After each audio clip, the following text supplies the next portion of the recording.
Então, gente, nós vamos começar o nosso painel, nosso tempo já está rodando. Nós vamos falar, então, sobre o engajamento da igreja nas áreas de influência da sociedade. Nós sabemos que existem 7 áreas de influência na sociedade, que influencia todo mundo, que é a educação, a política e o governo, família, cultura e artes, mídias e comunicação, economia, trabalho, negócios, saúde e assistência social. Então, o nosso bate-papo hoje aqui vai ser basicamente onde a igreja se enquadra dentro disso tudo. E como é que nós podemos, então, contextualizar o evangelho em todas essas áreas. E a primeira pergunta que eu quero fazer aqui para os nossos convidados é dentro de uma visão geral. Em que áreas da sociedade a igreja tem se engajado de forma efetiva nos últimos anos? Pastor Márcio, quer começar? Jonas?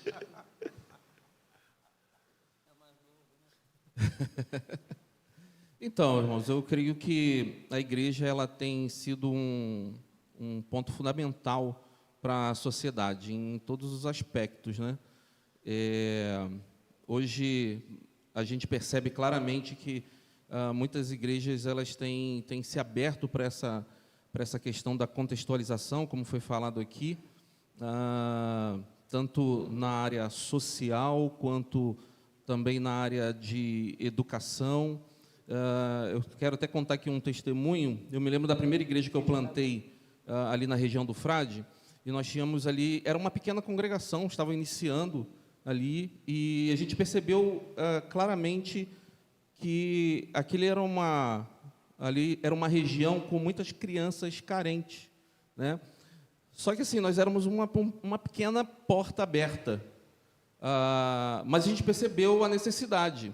E aí eu me lembro que na época eu era ainda seminarista, e aí, né, eu tinha menos barriga do que eu tenho agora, né, tinha menos cabelos brancos do que eu tenho agora.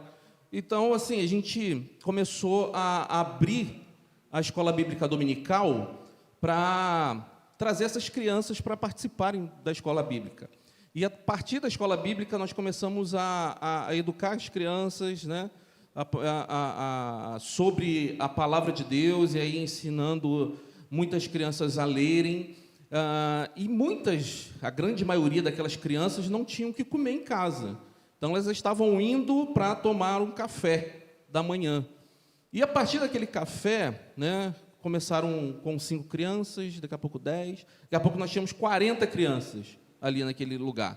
E depois que nós terminávamos ali aquele processo de alfabetização com aquelas crianças através da escola bíblica dominical, nós íamos para um campo que tinha ali, e ali a gente ficava jogando bola até a hora do almoço, onde também a gente acabava trazendo alimentação para aquelas crianças.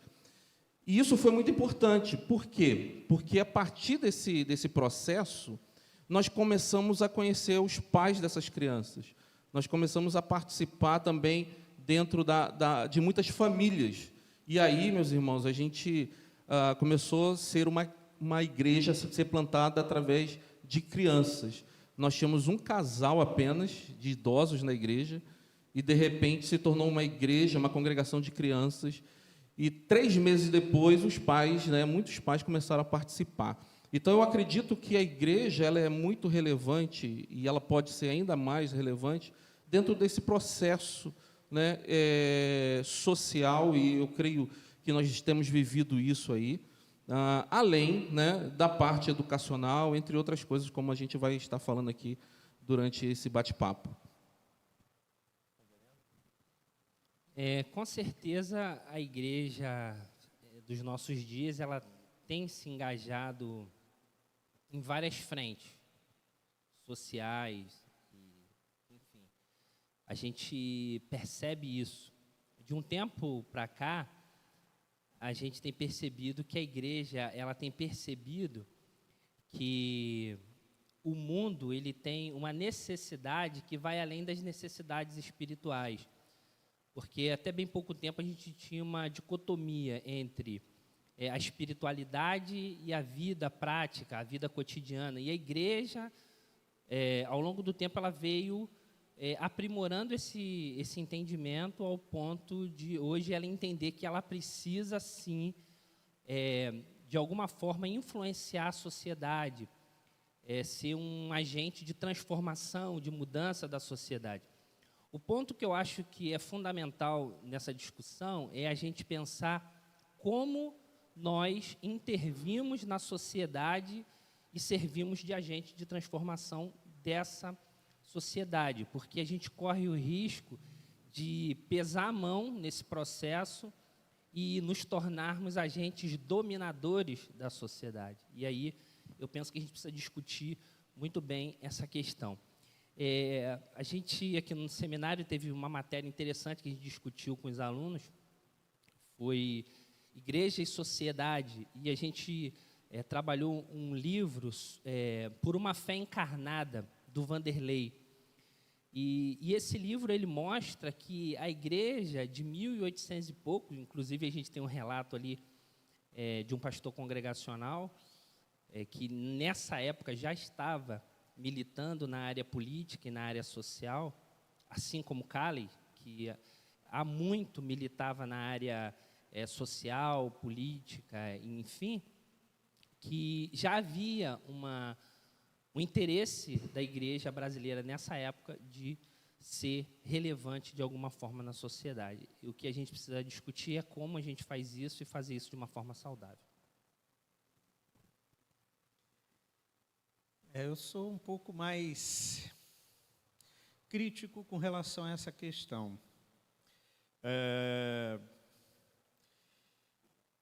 Claro que a igreja ela tem se engajado à medida do possível e tem, à medida do possível, transformado vidas, transformado pequenas comunidades, mas, ao meu ver, em algum momento, a gente perdeu a perspectiva do Evangelho. E quando a gente perdeu a perspectiva do Evangelho, a gente deixou, de fato, de ser um agente transformador. Basta olharmos para a sociedade de modo geral. Por exemplo, a gente pode, não sei se você conhece, a cidade de São Gonçalo, e eu falo em São Gonçalo, primeiro porque conheço, segundo, porque é uma das cidades mais evangelizadas do mundo. No entanto, é um local, é uma das cidades mais evangelizadas do mundo, onde você encontra mais igrejas por metro quadrado do mundo. Você quase que tropeça a cada quadra em 3, 4 igrejas. No entanto, é uma cidade completamente ausente da cultura do Evangelho. Uma cidade que carece urgentemente das transformações operadas pelo Evangelho. E aí a gente também não precisa ficar em São Gonçalo, a gente pode olhar para a cidade onde estamos plantados como igreja.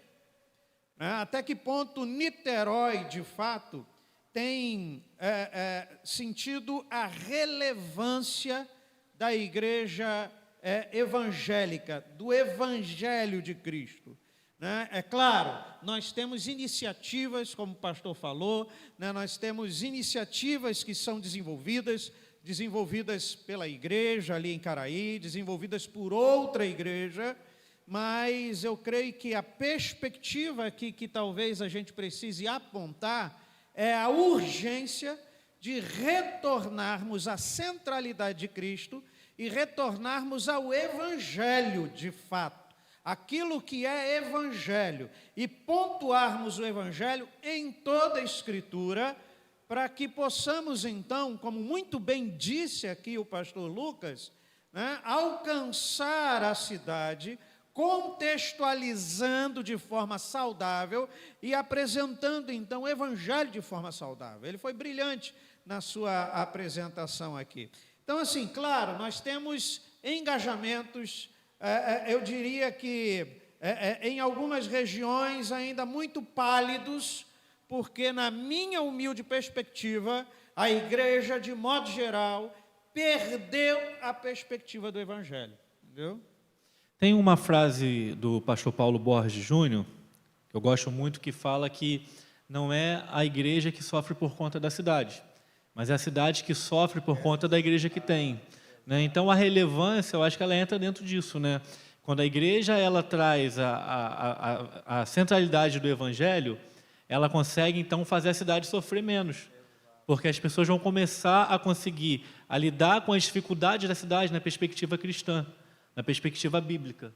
E aí muda o cenário, né? Ed Stetz tem uma frase fabulosa, que é a seguinte: a igreja só consegue ser relevante na sua comunidade a partir do momento que ela compreende, de fato, o evangelho e consegue contextualizar naquele meio. Aliás, Ed Stetzer diz isso, diz também uma frase que eu acho que precisa ser dita, porque alcança as igrejas, para que as igrejas, então, possam alcançar o evangelho. Ele diz que a igreja, ela não pode ser desenvolvida conforme o nosso gosto pessoal, né? Então, a igreja, e isso é muito difícil no caso do contexto da igreja congregacional. A igreja, ela não pode funcionar conforme o gosto pessoal, seja do pastor, seja da assembleia de membros, seja dos membros quaisquer que forem. A igreja, ela precisa olhar para a comunidade onde ela está plantada. E aí sim, apresentar o evangelho de uma forma contextualizada, saudável e real, né? Boa lembrança da Ed Stetzer. Então, pastores, pensando nisso, então como que nós podemos alinhar a missão espiritual da igreja com o impacto prático na sociedade? Então, eu acho que a gente precisa diminuir o gap, diminuir a distância que existe entre a vida prática das pessoas e o evangelho. Isso que o pastor Márcio falou. A gente falou aqui das muitas tentativas que a igreja faz de alcance, mas como a gente faz esse alcance? A gente faz a partir do evangelho ou a gente faz a partir das nossas concepções pessoais, a partir dos nossos desejos pessoais, a partir dos nossos interesses políticos e, enfim, existem vários interesses entre essa sociedade e essa igreja, e entre esse modo de vida social e essa forma de nós apresentarmos o evangelho. Então, quando você tem uma falha nesse caminho, quando você tem uma falha nesse meio, você não tem um alcance. E eu acho que o ponto é a gente voltar ao evangelho, com certeza, e comunicar a essa sociedade o evangelho, e não os nossos gostos. E a gente sabe que o que a gente apresenta à sociedade é uma síntese do que a igreja é. E o ponto é que nós, como comunidade, temos algo a oferecer a essa sociedade. E é isso que a gente precisa fazer de forma genuína, contextual e bíblica. Eu acredito que a gente precisa, ainda mais nós como pastores, levar a nossa igreja a viver de fato o evangelho. Porque quando nós partimos do evangelho, nós percebemos que tudo que está à nossa volta é periférico. O problema é quando a gente não entende o evangelho, e a igreja não entende de fato o que é o evangelho, nós começamos a inserir dentro da igreja vários fatores que vão escanteando o evangelho. E aí a gente começa a ver demandas fora da igreja a partir de uma perspectiva apenas social, apenas daquilo que nós estamos percebendo que está à nossa volta, mas nós não conseguimos ter o equilíbrio que o evangelho nos traz. Eu acho que é exatamente por aí, né? A gente precisa de uma imersão do evangelho, uma imersão no evangelho.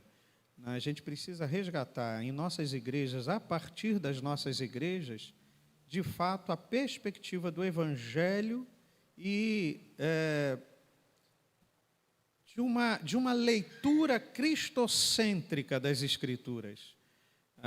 A partir desse momento que eu tenho um confronto comigo, eu posso, então, olhar para fora da igreja, que é o nosso grande desafio e a nossa grande dificuldade, percebendo possibilidades e se colocando à disposição dessas possibilidades.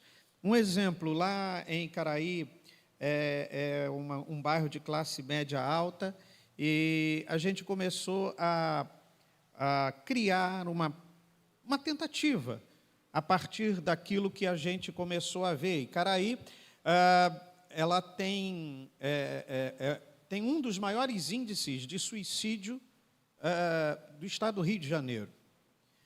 E Caraí, há um tempo atrás, segundo o Ministério de Saúde, ele possuía o maior índice de utilização de tarja preta do Brasil, em Caraí.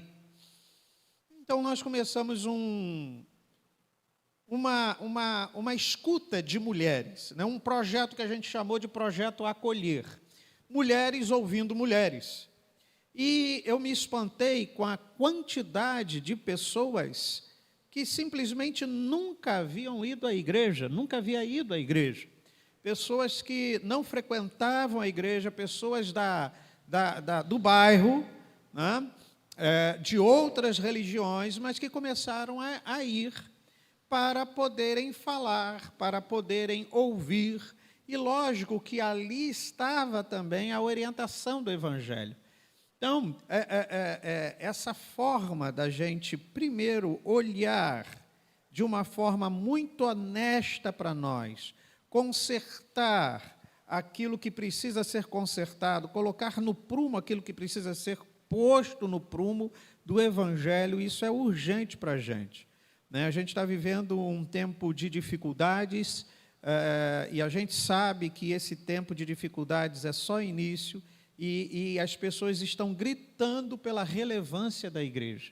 As pessoas estão berrando, me perdoem o termo, por igrejas que sejam de fato relevantes e que apontem saídas, que apontem o norte, que apontem uma possibilidade para enxergar um pouco de esperança num cenário que vai ficando cada vez mais pálido, mas para isso a gente precisa olhar, perceber o que eu entendo do Evangelho, o que me falta compreender a respeito do Evangelho. Quem é Cristo para mim? Onde eu encontro Cristo? É apenas nos 4 evangelhos das Escrituras? É apenas nas cartas de Paulo? Onde está Cristo? Lá no Gênesis, como o pastor Lucas falou, né, numa cosmovisão cristã, eu preciso partir de 4 fundamentos. Se não me falha a memória, Paul Tripp fala em 5 fundamentos. Ele da criação, da queda, da redenção em Cristo, da renovação proposta em Cristo e da restauração final. Parece que nós precisamos retornar para um tempo, de fato, de restauração, onde foram feitas novas todas as coisas na vida da Igreja de Cristo, para que a gente, então, apresente esse novo, um novo ar de esperança, um novo ar de perspectiva a essa sociedade.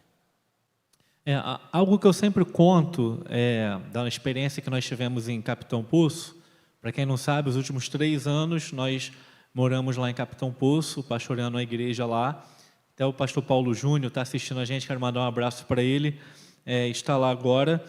E essa questão da missão da igreja e do impacto prático na sociedade, nós encontramos isso lá. Por quê?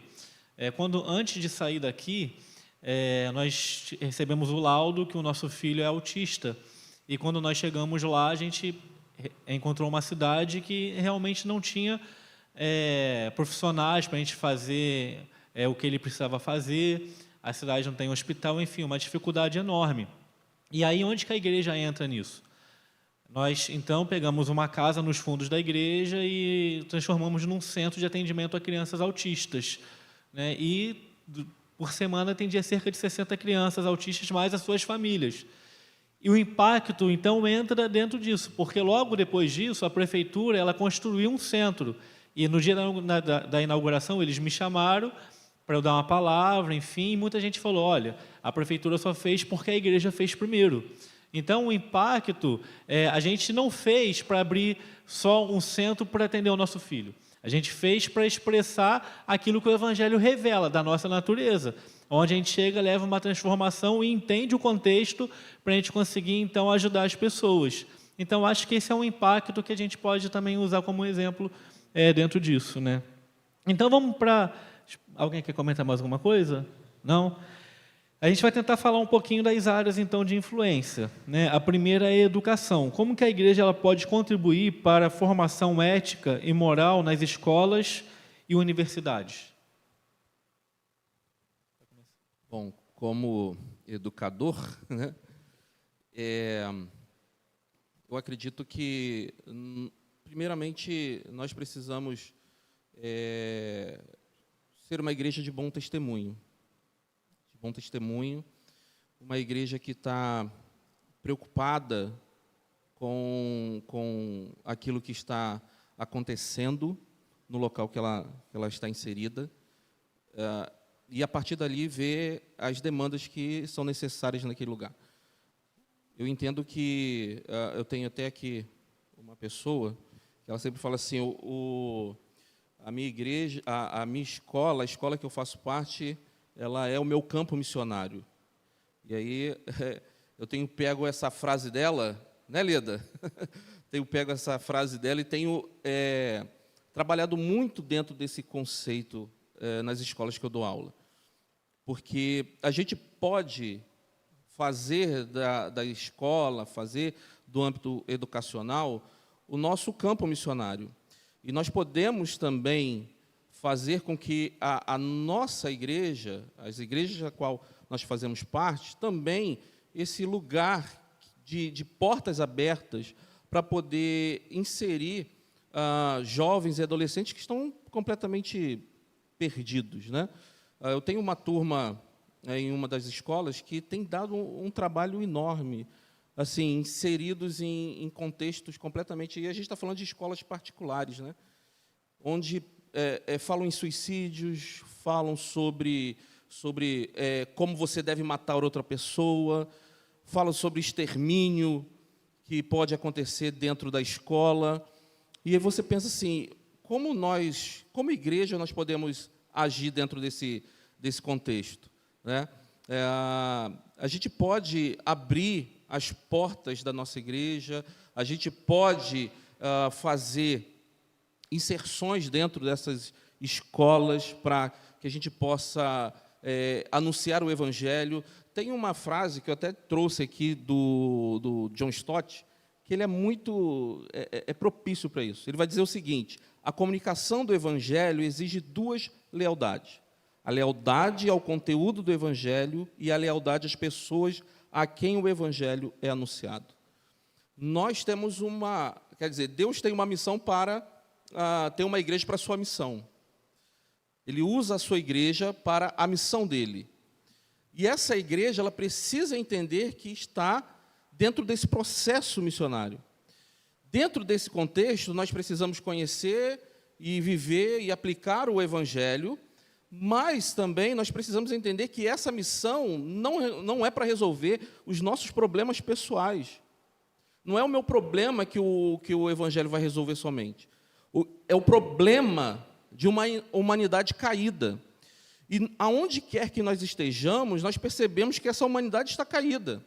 Então, nós precisamos caminhar com essa perspectiva de que aquela pessoa que está na nossa frente é alguém que está caído por conta do pecado.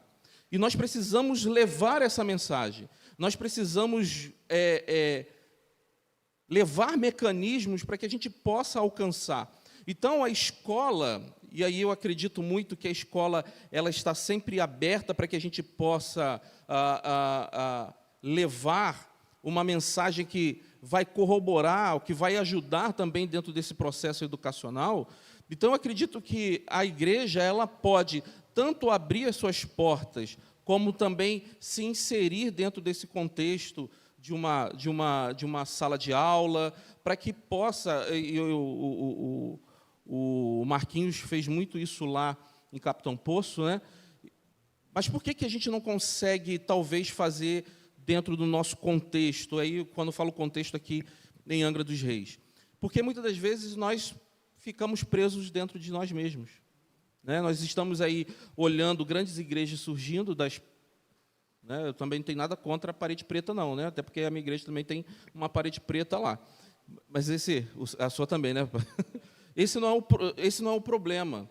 O problema é quando a gente desvirtua, a gente acha que a estrutura ela serve para apenas abranger as pessoas que ali estão. E esquece de entender que ali é uma estrutura para ser leal àquelas pessoas que o Evangelho está sendo anunciado. Então, eu acredito que dentro, por exemplo, da educação, nós podemos fazer muito mais. Nós podemos inserir a igreja nesse ambiente. O Tim Keller ele tem um livro interessantíssimo falando sobre fé e trabalho, né? A gente está tentando, ano que vem, criar uma conferência sobre fé e trabalho lá em Icaraí. Vamos trazer, se Deus quiser, o braço da City to City no Fé e Trabalho, que é um pastor, amigo argentino, Marcelo, e ele faz um trabalho extraordinário quanto a isso. A gente, às vezes, acha que a gente só serve a Deus depois que faz um seminário, né? Então, só são servos de Deus, missionários ou pastores que passaram por um seminário. Né? E a gente se esquece que todos nós estamos missionando nesse mundo. Né? Todos nós somos missionários.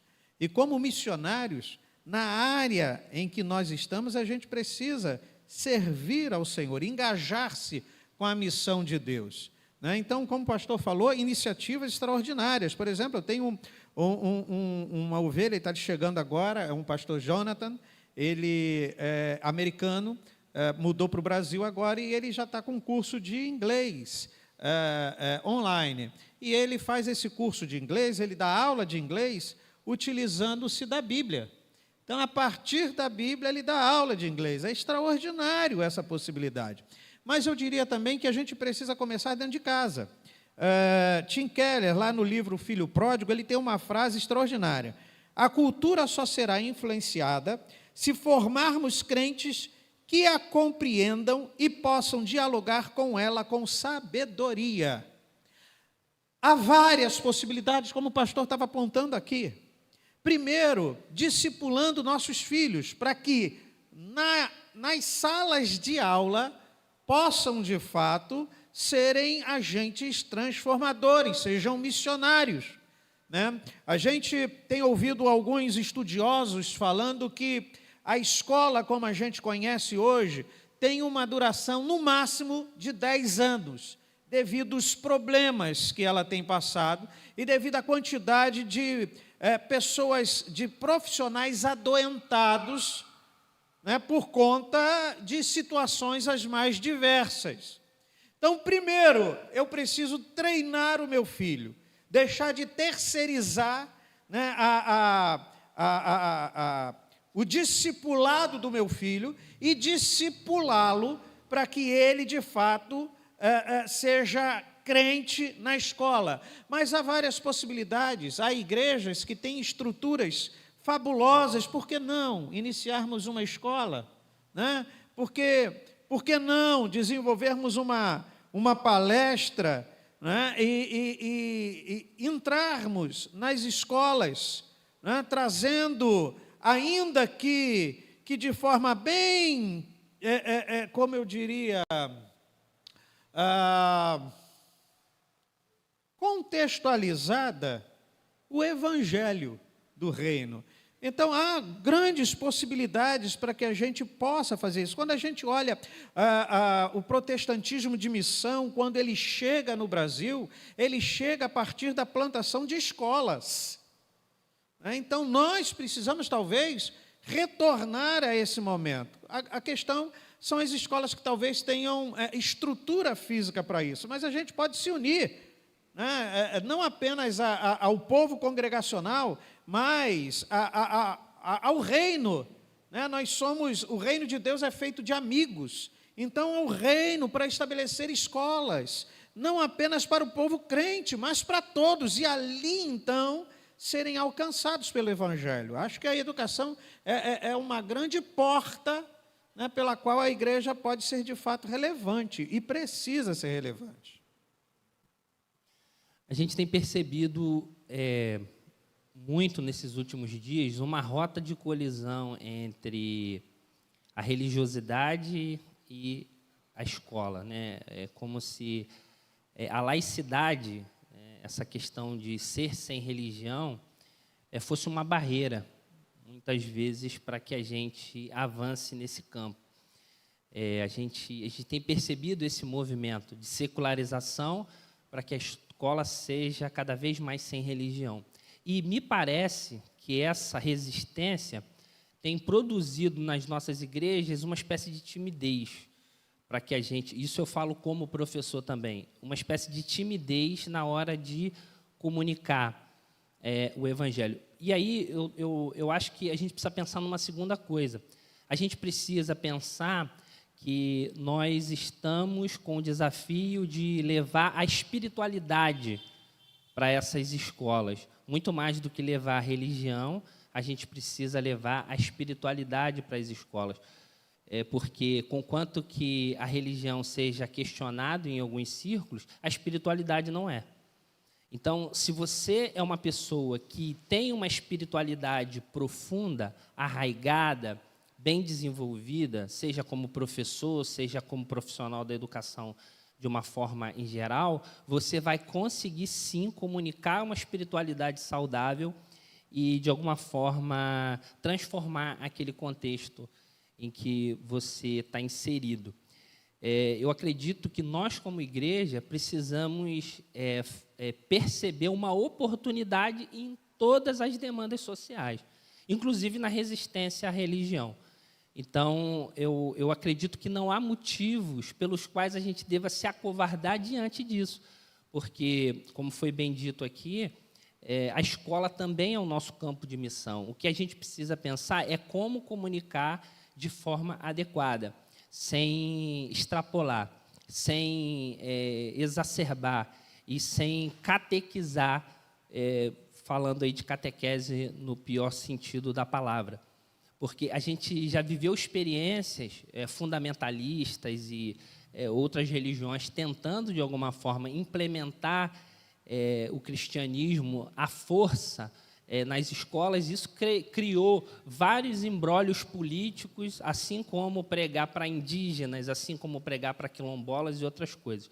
O que a gente precisa fazer é ressignificar a nossa forma de se aproximar desse espaço escolar, mas nesse espaço escolar há muito campo de trabalho e talvez, como o pastor Márcio disse, seja o espaço que está mais carcomido, porque nós percebemos adolescentes sendo discipulados pelo ChatGPT. A gente vê adolescentes sendo cuidados pelos vídeos e pelo YouTuber e etc. Né? Então, é uma preocupação que a igreja precisa ter e se entender como agente dessa mudança também. A gente está com o diretor do DET aqui, ou melhor, do DAN aqui, e fica uma sugestão, eu estava aqui pensando, fica uma sugestão ao ISCB.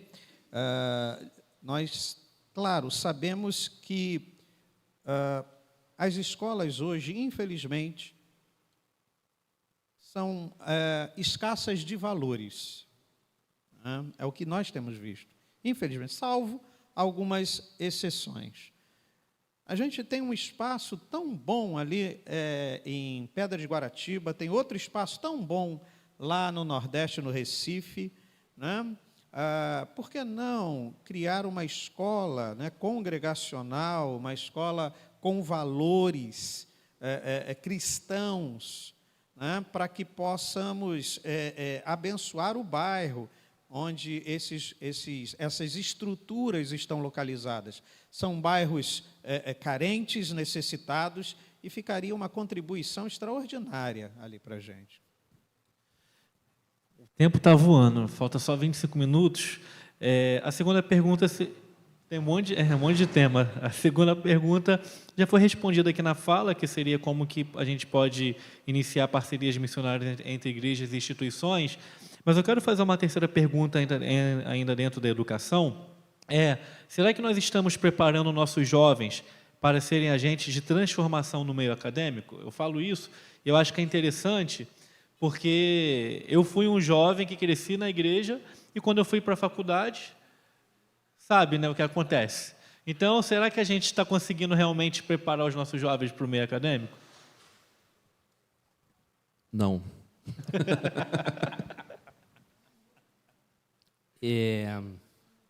Eu acredito também que não. E, principalmente, aqui eu vou botar o dedo numa ferida.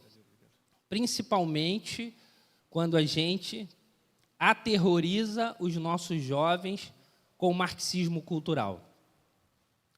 A gente cria nos nossos jovens essa coisa do marxismo cultural, e os nossos jovens já vão para a universidade com esse receio, com esse medo. E eles vão muito mais para se proteger do que tem lá, do que para compartilhar o que eles têm com aquela comunidade. Então, eu acredito que a gente precisa tirar do coração dos nossos jovens esse medo. É o mesmo medo que a gente criou por muito tempo, o medo de pecar. Não, se pecar, sua vida vai acabar, o raio vai cair na sua cabeça. E às vezes, a gente faz isso. Eu tenho um paciente que ele me disse uma coisa. Ele passou numa universidade pública e o pai dele disse assim: meu filho, você não vai para a universidade pública, porque aquilo lá é um antro. Então, você vai abrir mão da sua matrícula e eu vou pagar uma faculdade particular para você, porque na faculdade particular a coisa é diferente. O que eu acredito é que nós precisamos criar guerrilheiros, criar boinas verdes, a ponto do jovem que for para a universidade, ele saber sobreviver na sociedade, saber sobreviver na universidade. Agora, nós estamos criando esses boinas verdes, a gente está criando esses jovens cheios de anticorpos para lidar com as demandas? Eu acho que não. Eu acho que a gente tem criado jovens com medo da vida e com medo da universidade, como se a universidade fosse um bicho-papão, ao invés de municiá-los com fundamentos filosóficos, sociológicos, bíblicos e do Evangelho e etc. Eu estou lá em casa com 4 universitários. São as minhas 2 filhas, uma sobrinha que tem morado conosco, aliás, 5, porque uma outra sobrinha, 1 ou 2 vezes na semana, vai lá para casa também, por conta da faculdade, e o namorado da minha filha mais velha. Então, são 5 universitários lá em casa. E é interessante como eles já enfrentaram situações interessantes, mas souberam se posicionar diante das situações. Minha filha mais nova está fazendo psicologia. Então, vocês pensem e observem a ideia, onde o professor, dentro da sala de aula, diz, sabendo que ela era uma das evangélicas, e é interessante que a turma dela tem bastante crente, e sabendo que ela era filha de pastor. E diz, olha, e agora tem crente achando que pode ser psicólogo. E graças a Deus ela levou isso de muito, muito tranquila. Inclusive tem pessoas afastadas que têm ido à igreja a partir dela, ok. Mas o que eu quero pontuar aqui é que talvez também essa situação em que a universidade tenha se transformado seja também culpa, gente, nossa, e me perdoe pontuar algumas questões como essa, mas quando a gente fala de criar a cultura do Evangelho, gente, onde a cultura do Evangelho mais se estabelece de forma, ou a cultura se estabelece de forma veemente? É na universidade. Onde estão os professores evangélicos? Professores que conhecem o Evangelho. Né? Nós estamos carentes. Agora, ali na UF, um professor, ele está fazendo seminário, né? Foi meu aluno, está fazendo o nosso seminário e também está dando aula, porque ele é mestre em filosofia, está fazendo o doutorado dele em filosofia e passou agora para o concurso para professor da UF em filosofia. Um professor de filosofia, crente, estudante de Agostinho, né? E que está lá agora na UF, filho de pastor congregacional, se preparando no seminário, né? Um menino brilhante, brilhante, mas nós precisamos ocupar também os nossos espaços para que possamos criar também uma cultura do Evangelho. Mas, pastor, deixa eu fazer uma pergunta aqui. Agora eu que vou perguntar. Mas você não acha que essas lacunas nesses espaços é consequência de um espantalho criado que o crente não pode estar ou pode se inserir em determinados locais? Perfeito. É fruto de um dualismo, né, de uma dicotomia que ainda insiste em persistir, né, na igreja, entre profano e sagrado, né, o que é de Deus e o que não é de Deus. Isso persiste, perdura, e a gente destruir esse dualismo ainda é um desafio em muitos lugares, né? A gente está acostumado só a cumprir norma, né, e não transformar a norma em princípios. E a gente fica nessa, o pode ou não pode, isso é certo e isso é errado, né? É o moralismo religioso. Gente, amém? Então vamos seguir para o próximo aqui também, que é um tema que gera muito debate, que é política e governo, né? Eu tenho uma percepção de que a política ela é uma vocação também, né? Então a gente tem que ver pessoas vocacionadas para a gente estar nessa área. Mas a pergunta que eu quero fazer é: qual deve ser a postura cristã diante dos desafios da política atual? Eu vou abrir com uma frase de Keller, lá naquele livro Justiça Generosa. Ele diz o seguinte: cristãos devem ser os mais comprometidos com a justiça, mas os menos partidários. A gente tem brigado tanto por uma questão político-partidária, a gente tem se dividido por conta de questões político-partidárias, tem transformado ideologias em ideologias redentivas, né, ocupando o lugar do Evangelho, né, e a gente simplesmente não fica à mercê e fica sem tomar, de fato, a atitude, a ação de proclamar a justiça como própria igreja. Gente, me perdoe a franqueza, mas nós falamos tanto da corrupção do nosso país, enquanto que nós, por conta do nosso moralismo religioso, nós somos corruptos também. Oramos e pedimos a Deus que nos dê algo em troca de alguma posição nossa, ou de algum favor que a gente possa fazer, ou de um conserto de vida que a gente se propõe a ter. Isso é corrupção. As nossas orações, geralmente, não são para glorificar e olhar as grandezas, bendizer a glória do Senhor. A Confissão de Fé de Westminster diz que, lá no, se não me falha a memória, no artigo 1º, diz que a gente vive para glorificar a Deus e para gozá-lo eternamente, e as nossas orações não declaram isso. Muito pelo contrário, são embebidas de corrupção, de barganha, de troca. Então, antes de mais nada, eu preciso viver essa justiça em mim, na minha vida com Deus. Há um teólogo que diz que, na verdade, nós estamos vivendo, Fábio, nós estamos vivendo, na verdade, uma vida espiritual,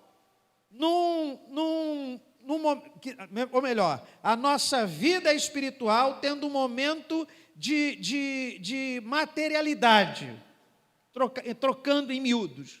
A nossa vida é uma vida espiritual no momento no momento em que nos tornamos físicos, que nos tornamos matéria. Então, tudo que a gente faz é espiritual. A forma com que a gente brinca é espiritual e demonstra a nossa espiritualidade. A forma com que a gente lida dentro de casa mostra a nossa espiritualidade. A forma com que a gente lida com o outro e trata com o outro mostra a nossa espiritualidade. Então, a melhor forma da gente viver a política é a gente viver essa justiça, exalar essa justiça a partir do Evangelho, não ser partidário. Concordo que há pessoas que têm, né, uma vocação para tal, né, um chamado específico para tal. Quem sabe para deputado federal vote Márcio Leal? Estou brincando, gente. Não é o caso. Mas a gente precisa viver essa questão. Né? Eu acredito que, assim, eu sempre penso nisso. Eu acho que a igreja precisa redescobrir como falar sobre política. Porque hoje nós não olhamos para a política à luz do Evangelho. Nós olhamos a política e colocamos como se fosse o Evangelho. Nós falamos aqui, essa ideologia aqui tem a ver com o Evangelho, essa daqui é do demônio. E aí a gente olha para a nossa igreja, você tem os de Deus e você tem os do demônio. E aí como você pastoreia os do demônio, se eles não querem se converter? Fica uma luta intensa. E a gente precisa olhar para a política à luz do Evangelho, porque se a gente olhar para o Evangelho à luz da política, aí fica assim, ó, a faixa de Gaza, o lado A, o lado B, se matando. Lá na igreja, a gente, quando fala sobre política, é rápido, irmãos, acabou. Porque se der oportunidade, já era. Vira uma guerra, uma batalha. E a gente tem visto aí os últimos anos como a igreja ela se inseriu na política de uma forma completamente errônea. Antes de falar, eu queria indicar 2 leituras para você que quer entender sobre Evangelho e política. Por uma Fé Encarnada, do Vanderlei, é um livraço, fala sobre o desenvolvimento político desde muito tempo. Quero indicar também a Declaração de Jarabacoa. Se anota, é um nome feio, mas Declaração de Jarabacoa. É uma declaração escrita há um tempo atrás e foi reunida, foi idealizada por teólogos latino-americanos que falam muito bem sobre essa questão que o Márcio Leal falou, do Tim Keller. Né? Por quê? Porque o nosso Deus, queridos, é o Deus de toda justiça. E a nossa perspectiva evangélica e a nossa perspectiva política deve se pautar pela justiça. Se a gente for ler, por exemplo, esse livro que ele citou do Tim Keller, Justiça Generosa, a gente vai ver que, desde o Antigo Testamento, Deus está revelando justiça. Então, a nossa pauta política tem que ser uma pauta política que atenda às demandas da justiça. E aí, os espectros políticos, seja de direita ou seja de esquerda, têm justiças e injustiças que se apresentam em ambos os espectros. E aí, o que a gente precisa fazer? Eu sou de direita ou sou de esquerda? Eu preciso ser alguém que faça essa leitura e faça esse raciocínio a partir da justiça. O que a esquerda apresenta de justiça? O que a direita apresenta de justiça? E não demonizar o nosso irmão que seja dessa ou daquela posição. Esse é um ponto. E um outro ponto interessante é que, como o pastor Marquinhos falou, o crente ele tem uma vocação política. A questão, muitas vezes, é que nós não ensinamos os nossos crentes a desenvolverem a sua atividade política. Nós incentivamos a desenvolverem uma atividade partidária e não política. Porque política está em tudo, está na água que a gente bebe, está na energia que a gente consome, está no café que a gente bebe, a política está em tudo. Mas quantos de nós pastores sentam com os políticos da igreja para debater política com eles? para debater justiça com eles. E eu acho que a igreja se tornou um lugar insalubre para se falar de política, porque a gente partidarizou a política. A gente não consegue falar de política, a gente não consegue falar de projeto político, a gente não consegue falar de políticas públicas. Por quê? Porque a gente vai falar de política pública, a gente vai desembocar na política partidária, e aí vira um problema, e aí vira uma briga. E aí eu quero dizer para vocês, é possível fazer política sem fazer política partidária. E a igreja é o melhor lugar para se propor política pública. Aí aqui eu vou falar mais uma coisa que é desconfortável. Muitas vezes, os pastores, e aí eu falo de mim incluído, nós nos reunimos para reivindicar coisas que são benefícios para a igreja, mas a gente se reúne para reivindicar coisas que é importante para a sociedade. Ou nós, como bancada evangélica, a gente está buscando coisas que beneficiem o nosso grupo partidário. E aí eu acho que a igreja ela precisa pensar fora da caixa e entender que nós precisamos buscar a justiça para o mundo e não a justiça só para a igreja. A gente briga, a gente arruma confusão quando alguma coisa é contra nós. Eu vi isso na pandemia. Eu vi pastor querendo bater no prefeito, bater no secretário de saúde, porque ia fechar as igrejas e ele perguntou, quem vai pagar meu aluguel? Só que o nosso olhar de justiça tem que ser um olhar de justiça amplo, para além do arraial da igreja, para além do asfalto, para além do meu telhado, para além do meu embolso. E aí a gente tem que ter uma visão do evangelho e não uma visão egoísta. Deixa eu contar uma história real, gente. Perto de uma das eleições para vereador lá de Niterói, um vereador já bem antigo de Niterói, era presidente da Câmara de Vereadores lá, através de uma ovelha, quis reunir-se comigo. Eu não levo político, é uma questão minha, para o púlpito, não sobe lá na igreja. Então, numa segunda-feira, eu encontrei com esse, ele já era vereador, ia se candidatar à reeleição, presidente da Câmara de Vereadores, e ele esteve lá comigo, e essa ovelha que o trouxe, conversando durante umas 2 horas, falando sobre projetos, a gente deu algumas ideias, e no final oramos por ele, ok, tudo bem. No dia seguinte, esse irmão que o conhecia veio falar comigo, pastor, o fulano de tal, ele ficou apavorado. O que foi? Levei um susto, né? Não, porque foi a única, e essa foi a palavra, foi a única igreja que ele foi aqui em Niterói que não pediu absolutamente nada. É o que ele está falando. Exatamente. A gente tentou olhar a cidade com ele, tentou apontar a cidade, mas a única igreja que não pediu favores. Nós estamos perdendo o evangelho de perspectiva.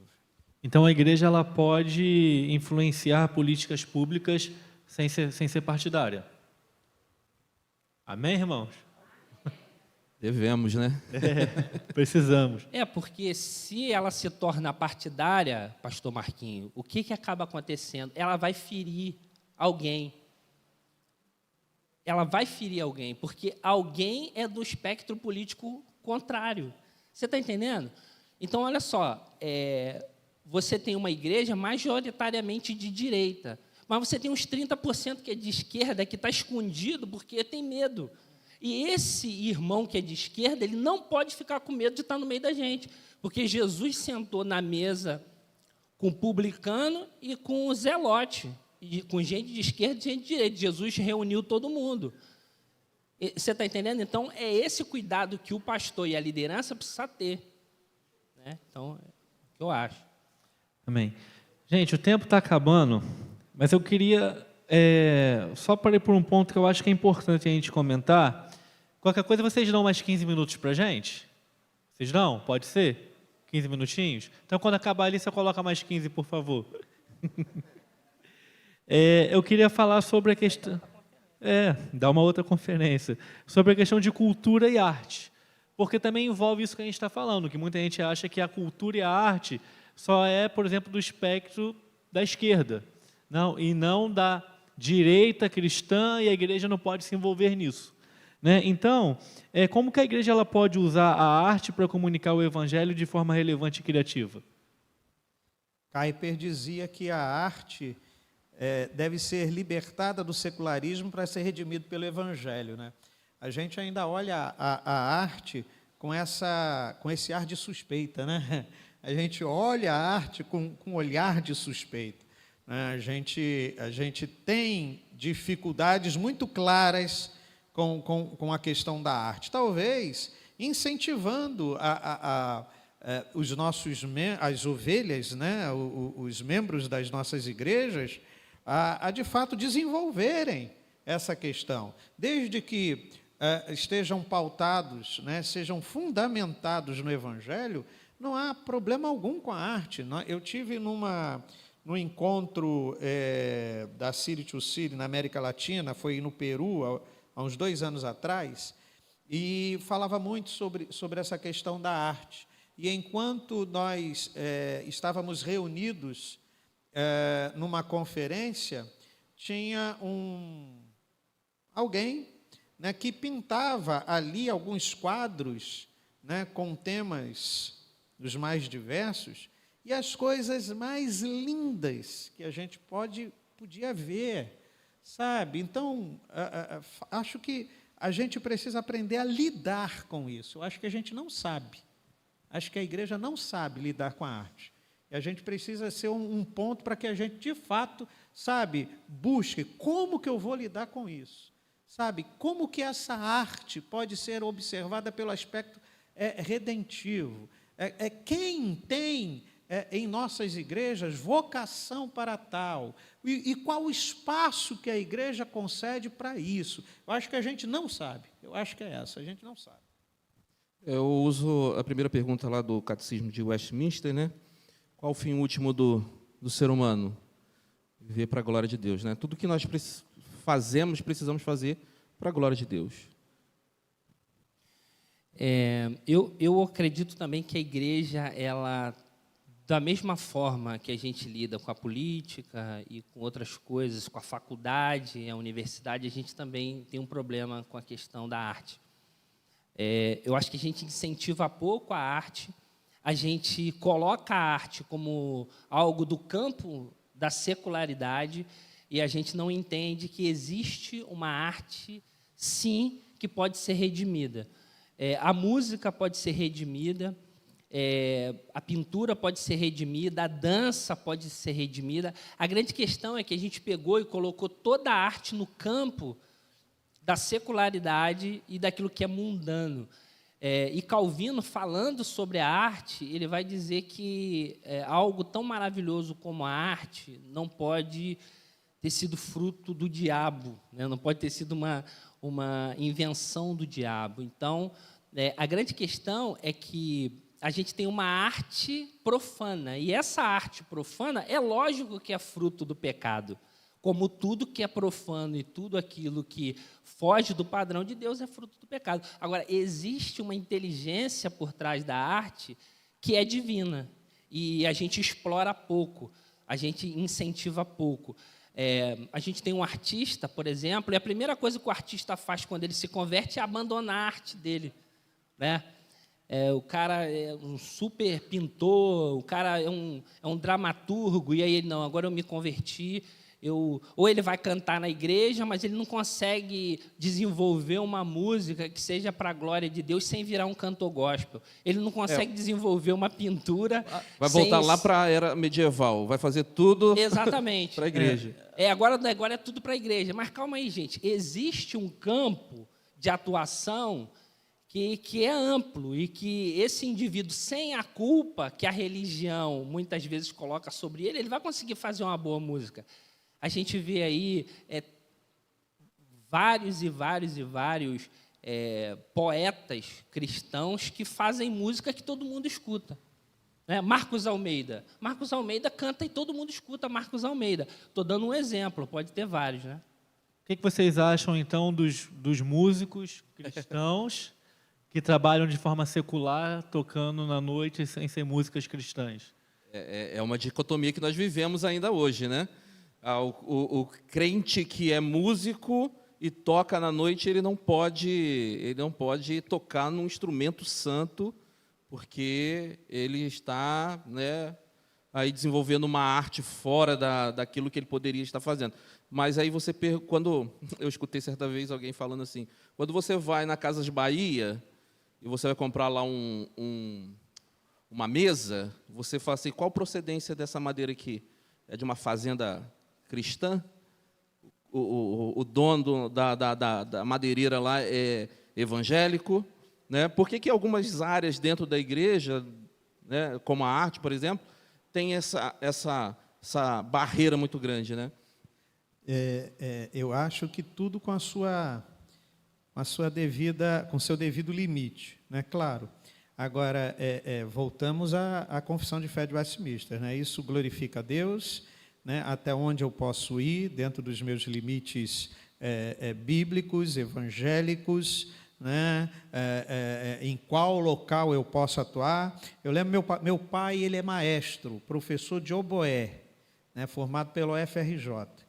E ele dizia, ele não era crente, eu estou orando para que ele se converta até o final desse ano, estou orando para que ele se converta, creio nisso, mas ele dizia que ele não tocava em todos os lugares. Ele era membro da banda sinfônica, foi pastor, foi maestro da banda sinfônica e de vários lugares, do Corpo de Fuzileiros Navais e por aí vai.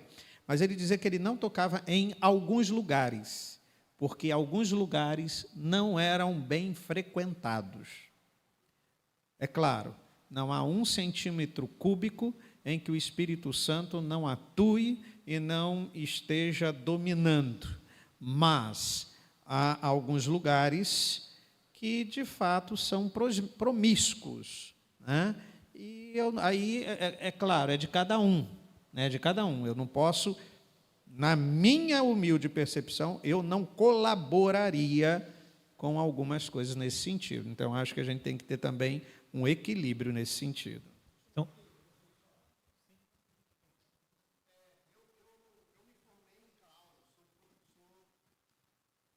em Klaus, eu sou palhaço de circo. Eu me formei no Rio de Janeiro, né, e fiz vários cursos aí, aqui é o meu pastor, o pastor sabe.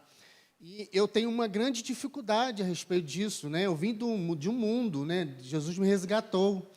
E alguns conhecem o trabalho, né? E eu, com minha esposa, com os meus filhos, a gente subia ao morro aqui de Angra dos Reis. Eu subia sem meu palhaço, sem meu clau, e lá, chegava lá em cima, me aprontava, montava um cirquinho e tal. E tem todo um parâmetro de som, e traficante começava a nos rodar. De repente, eles paravam o seu trabalho ali e sentavam para ver o palhaço apresentar, as crianças também.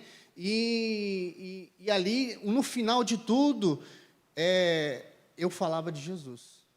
E pessoas e crianças eram resgatadas ali, a gente orava, e depois, no outro mês, a gente ia para outro bairro, e a gente sente falta disso, porque a gente tem uma barreira, questão de essa dicotomia, né? Que a gente tem essa dicotomia. Porque as pessoas pensam que na igreja é aquela coisa santa, literal, né? Mas nós não, Deus nos deu um dom que muitas das vezes as pessoas pensam que o dom que Deus dá para a pessoa é o bater o martelo no prego, ou ser engenheiro, ou ser médico, mas as pessoas, tem gente que tem outro tipo de dom, de ser músico, de ser palhaço, no meu caso, que é palhaço.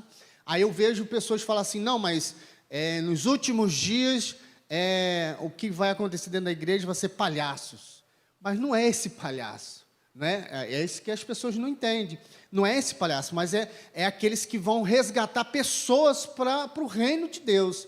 Então, eu sinto falta desse abraço, né, para que possa desenvolver um grande trabalho. Eu gostaria que a igreja em si, congregacional, fizesse, ou outras igrejas, como já fez comigo, de fechar um bairro e vamos lá, gente, vai vir um pessoal aqui, vai fazer, vai acontecer, meu irmão, e vai encher a praça, e vai acontecer, porque se Deus te deu um dom, é como se fosse a flor para o mel, né?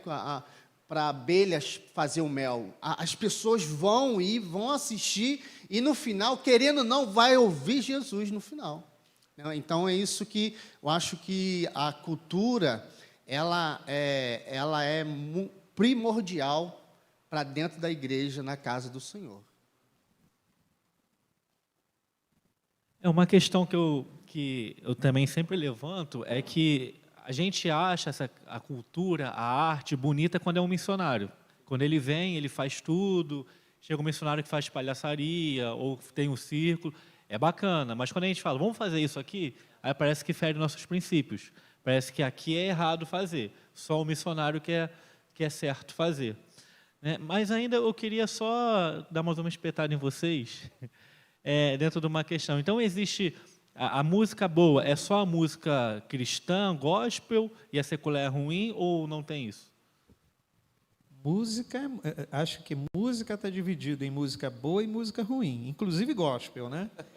Tem algumas que só a misericórdia, né? Presta um desserviço ao Evangelho.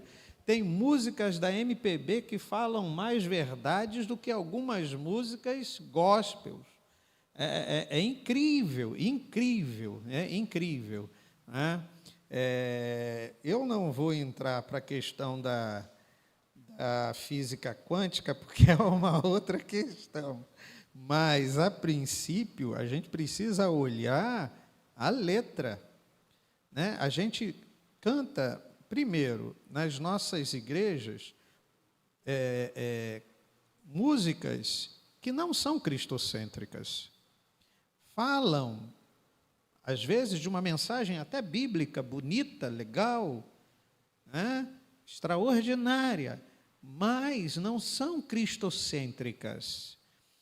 Mas há músicas que dentro, músicas que a gente diria seculares, né? Músicas que a gente diria do mundo, né? Que não são gospels, mas que a gente não pode se esquecer da graça comum. E tem verdades ali sendo ditas também. Então, existe para mim música ruim e música boa. E o pior é quando essa música ruim está no púlpito, né? Esse é o grande problema e que tem permeado os púlpitos das igrejas evangélicas no Brasil, né? Que, como o pastor falou, não exaltam a Deus, passa muito pelo homem, né? E a gente muitas das vezes escuta de ministros de louvores que não é o momento para aquela pessoa. Mas aí, como o pastor Lucas ministrou aqui, será que a gente está falando do Evangelho? Né? Ou a gente está distorcendo o Evangelho? Fazendo com que pessoas achem, essa música aqui fala sobre o Evangelho. Não, não fala sobre o Evangelho. Não está falando sobre Deus. É como se Deus fosse apenas algo ali para florescer ou trazer ali um ornamento no louvor, mas não fala sobre Ele. Não tem a ver com Ele.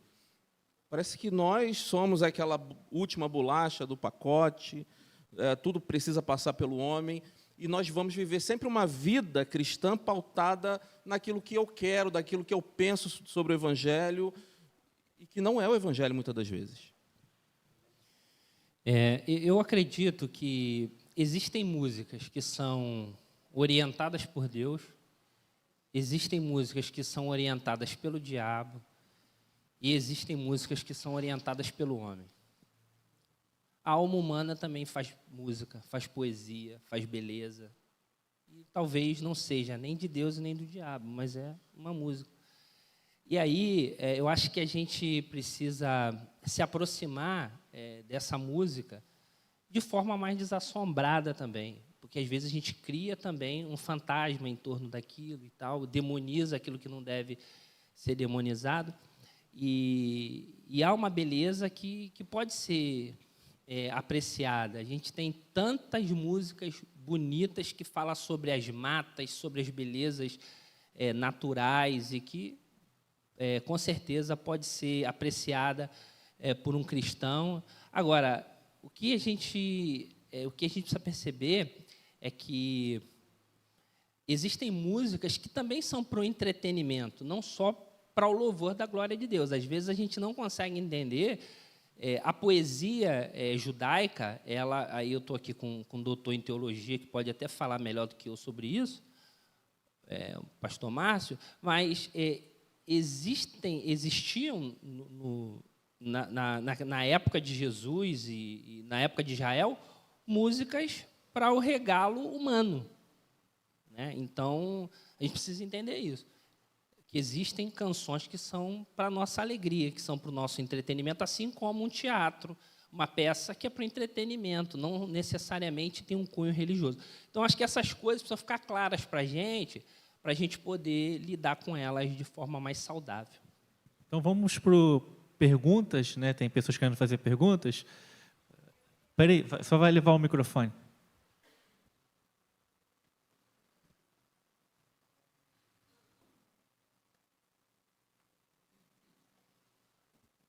Boa tarde, graça e paz.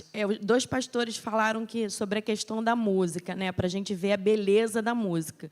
Isso com o grau de intelecto de vocês, né, que conhece bem a palavra, leem livros, mas como a gente vai fazer isso com adolescentes, com jovens que não têm tanto conhecimento teológico, que não têm tanto conhecimento intelectual, fazer esse filtro? Eu tenho uma filha. Então, assim, ela não sabe ainda, né, o que é música boa, o que é ruim, adolescentes, jovens. Então, assim, vocês com essa visão, com o conhecimento que vocês têm hoje, têm essa visão. Mas como é que a gente coloca isso para o jovem, para o adolescente, sobre a secularização da música? Excelente pergunta, né? Excelente pergunta. Obrigado, minha irmã. Né? E difícil.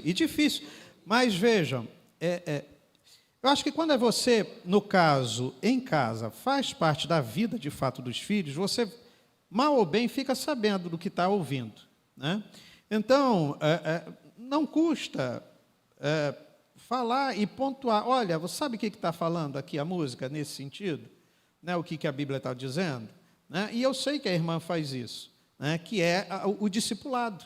O discipulado também envolve isso. O problema é quando os adolescentes não têm em casa quem faça o discipulado, né? E aí, essa questão vai recair sobre o professor da escola dominical. Não tem jeito, né? Da gente desmistificar um pouco essa questão da música e conversar um pouco com eles sobre isso também. Né? Olha, a música tal é legal, né? Bonita, poxa, tem um ritmo legal, mas você sabe o que diz? Trabalhar um pouco também música. Né? Por exemplo, um dia eu fui dar uma aula, eu abri a aula com Pink Floyd. Eu abri a aula com isso. E aí, o que fala a música? O que é a música? O que trata essa música? Eu acho que a gente pode também se utilizar um pouco mais nas nossas aulas, inclusive de escola dominical, algumas músicas, desmistificando um pouco isso, sabe? Para que a gente possa criar uma ponte para que a gente possa conversar e, de repente, pontuar. Olha, essa música é legal, né? Mas ela fala isso, ela destoa do Evangelho nessa questão, mas ela, de certa forma, mostra a graça comum aqui, né? Acho que talvez falte essa conversa desmistificada. Eu tenho uma adolescente de 7 anos em casa e que, né, tem sido aquela batalha, né? De vez em quando ela está no quarto ouvindo uma música no celular e fala, meu Deus, o que é isso? Né? E aí é tempo de você sentar, calma aí, vamos conversar aqui sobre o que você está ouvindo. Né? É a questão do discipulado em casa. E esse discipulado é o mais difícil, porque discipular o filho dos outros, discipular o jovem do outro, né, o irmão, é fácil. Agora, os de casa, que são mais difíceis. E, muitas das vezes, nós acabamos negligenciando o discipulado em casa. Eu estava ouvindo uma entrevista com o DJ Malboro. Quem lembra aí do DJ Malboro? Tudo velho. Todo mundo aí que lembra do DJ Malboro é velho. Então, DJ Malboro falando uma coisa interessante. Ele falou assim, por que é um tiro no pé para os músicos criarem músicas pornográficas e obscenas? E aí caramba, o que esse cara está dizendo a respeito disso? Por que é um problema? Porque essas músicas obscenas, elas não são ouvidas, na maioria das vezes, em família. Então, elas não passam de uma geração para outra. As músicas que hoje nós carregamos com a gente, MPB e tantas outras, foi porque os nossos pais passaram para nós por tradição. Então, essa cultura musical que nós adquirimos são músicas que nos acompanham há muito tempo. E aí, às vezes, a gente fica muito preocupado com o que os nossos adolescentes estão ouvindo hoje, e a gente deve se preocupar e deve fazer as devidas reparações. Contudo, essas músicas elas vão cair na obsolescência. Elas se tornarão músicas que não permanecerão. Sabe por quê? Porque não são músicas partilhadas em família. Então, esse é um ponto que eu queria deixar. E uma outra coisa que a gente precisa pensar também é que a música pode ser uma fonte de diálogo, como o Márcio falou. Eu, atendendo um adolescente, certa feita, e eu não conseguia romper com ele, com a análise, não saía, sempre patinava. E aí, o que eu fiz? Eu peguei uma música, pedi para ele escolher uma música que ele gostasse muito, e ele escolheu uma música, não sei se foi do MC Cabelinho, uma música assim. Eu falei, caramba, bacana, bota essa música para a gente ouvir junto. E aí ele pegou a música no celular e ele colocou a música. E eu peguei essa música, ao invés de eu repreender, de eu demonizar a música, eu peguei elementos da música, a história da música, e comecei a conversar com ele sobre a história daquela música. E eu comecei a descobrir lá pelas tantas que a história da música era a história dele. Era uma angústia que ele estava vivendo e que a música retratava exatamente a angústia que ele estava vivendo. E muitos dos nossos adolescentes estão com angústias indizíveis, que a única coisa que ele tem para expressar os sentimentos dele é a música. Talvez o seu adolescente esteja ouvindo uma música bizarra, mas está expressando a bizarrice do coração dele, está dizendo, aquela letra está dizendo aquilo que ele não consegue dizer. E aí é o momento da gente pegar aquela música, acolher aquela história e tentar se conectar a ela e dar uma resposta redentora àquela questão. Então, eu diria, irmã, para que você tentasse fazer esse exercício. Eu disse aqui nos bastidores, essa pergunta sua é uma pergunta muito difícil, mas que com sensibilidade você vai ter caminhos para resolver. Irmãos, eu estou vendo aqui que faltam 50 segundos e eu preciso falar uma coisa rápida. Vou tentar falar dentro desse tempo. Uma oportunidade, né, que, claro, a gente vai ter que aproveitá-la mais adiante, né, a partir do pastor Marcos ou de quem puder. Apareceu na igreja um tópico aqui que fala sobre mídia e comunicação, e que não deu tempo da gente conversar. Apareceu na igreja esses dias um rapaz com a sua mãe, que são membros da igreja presbiteriana ali de Caraí, e foram lá conversar, interessante, né, guiados pelo Senhor, foram conversar comigo, porque ele participa de um projeto chamado Fé e Tecnologia. E, a partir desse trabalho, uma das pessoas inseridas nesse projeto, no último ano, levou 180 mil pessoas ao conhecimento do Senhor Jesus. Uma pessoa, 180 mil pessoas ao conhecimento de Jesus. Então, é uma possibilidade extraordinária que eu acho que a gente precisa, mais adiante, fazer alguma coisa, ainda que seja online, para a gente conversar e entender qual como é esse projeto, como ele funciona. Ele ficou de estar na igreja, de repente, a partir dali, a gente programa alguma coisa nesse sentido. Mas eu queria só pontuar para deixar esse gostinho aí com os irmãos. Alguém tem mais alguma pergunta? Lá, Jean, leva lá, por favor.